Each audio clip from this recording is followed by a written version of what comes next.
जब तक पाँव में कांटा नहीं चुभेगा तो व्यक्ति को ज्ञात कैसे होगा कि आगे नीचे देखकर चलना होगा। सूर्य को स्वयं जलना पड़ता है जिससे दूसरों को प्रकाश मिल सके। रात्रि के अंधकार से लड़ने के लिए चंद्रमा को आकाश में अकेले चलना पड़ता है।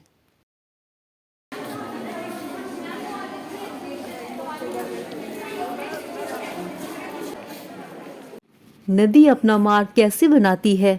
नदी अपना मार्ग इन चट्टानों से लड़कर बनाती है, इसलिए हम सभी को निरंतर प्रयास करते रहना चाहिए।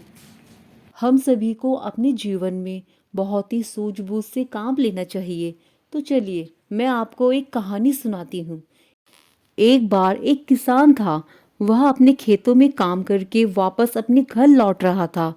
घर लौटते समय रास्ते में एक हलवाई की दुकान पड़ी। किसान को उस समय बहुत ज़्यादा भूख लग रही थी। जब किसान हलवाई की दुकान के पास से गुजरा तो उसे मिठाइयों की बहुत ही ज़्यादा अच्छी खुशबू आ रही थी और किसान खुद को रोक नहीं पाया। लेकिन उसके पास उस दिन उतने पैसे नहीं थे कि वह मिठाई खरीद सके, इसलिए वह हलवाई की दुकान के पास खड़ा हो गया और वहीं पर खड़े होकर मिठाइयों की खुशबू का आनंद लेने लगा। लेकिन हलवाई से किसान की यह खुशी देखी नहीं गई। वह किसान के पास गया और बोला, पैसे निकालो। किसान हैरान होकर हलवाई को देखने लगा। किसान बोला कि मैंने तो कोई मिठाई नहीं खरीदी, तो मैं आपको पैसे किस बात की दूं? हलवाई बोला, तो क्या हुआ?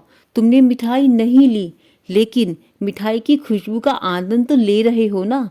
हलवाई फिर बोला कि मिठाई की खुशबू लेना भी मिठाई खाने के बराबर ही है, इसलिए तुम्हें पैसे तो देने ही होंगे।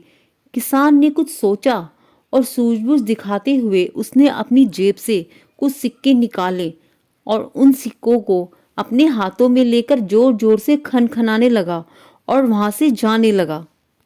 हलवाई ने किसान को रोका और बोला, भाई पैसे तो देकर जाओ।